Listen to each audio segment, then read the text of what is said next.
Bonjour et bienvenue dans ce webinaire consacré au RGPD et en particulier au RGPD dans les cabinets médicaux. Alors, rappelons quel est l'objectif du RGPD. L'objectif du RGPD est de donner plus de protection sur ces données personnelles et ces données à caractère de santé pour vos patients, vos collaborateurs. Premier objectif, c'est plus de protection pour les données. Deuxième objectif, c'est donner plus de droits aux citoyens, plus de droits aux patients, plus de droits aux collaborateurs. Lorsqu'on vous confie des données de santé, lorsqu'on vous confie des données personnelles, vous devez être à tout moment en mesure de les rendre à votre patient, de les rendre à vos collaborateurs. Donc ça, c'est les deux points importants du RGPD, c'est plus de protection et plus de contrôle. Mais en fait, pourquoi est-ce que c'est important et qu'est-ce qui change par rapport à l'ancienne loi informatique et liberté? Avant, vous deviez, lorsque vous mettiez en place des traitements de données personnelles, faire une déclaration auprès de la CNIL, adhérer à une norme simplifiée, en particulier la norme NS 050. Avec le RGPD, la logique change. On passe dans une logique de responsabilisation, l'accountability. Alors, qu'est-ce que ça veut dire l'accountability? C'est une notion centrale du RGPD. Ça veut dire que maintenant, il n'y a plus de déclaration préalable. Vous mettez en place le traitement de suivi des patients, vous mettez en place le traitement de prise de rendez-vous, vous mettez en place les traitements liés à vos collaborateurs, mais vous devez être en mesure de démontrer à tout moment, en cas de contrôle de la CNIL, en cas de plainte d'un patient, de plainte d'un collaborateur, en cas de problème sur vos données informatiques, sur les données collectées, que vous respectez et que vous êtes conforme aux exigences du RGPD. Alors, en pratique, comment ça se passe et qu'est-ce que vous apporte le registre RGPD GUIAR?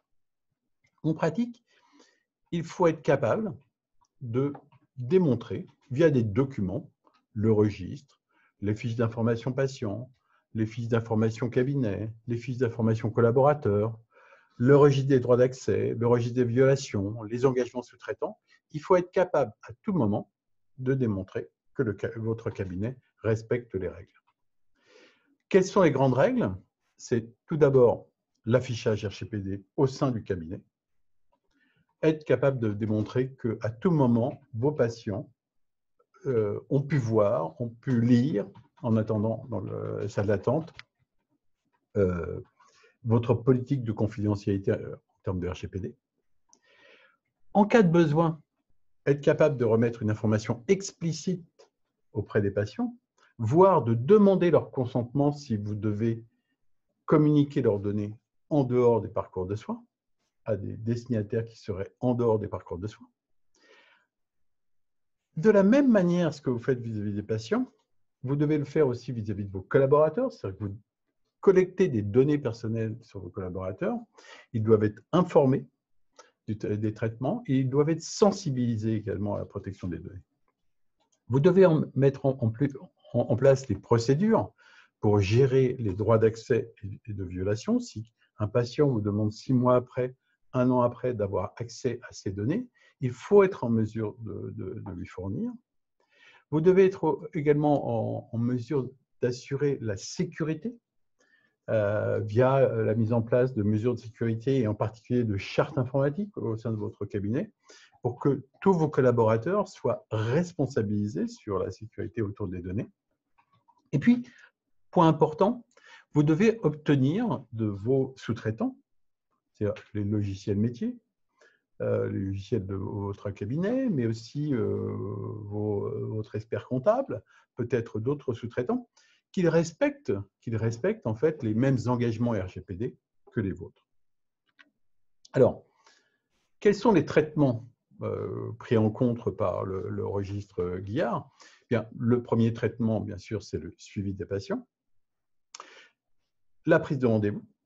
Quand vous déléguez à l'extérieur ou même en interne la prise de rendez-vous dans votre cabinet, il faut s'assurer que les données personnelles sont traitées suivant les règles.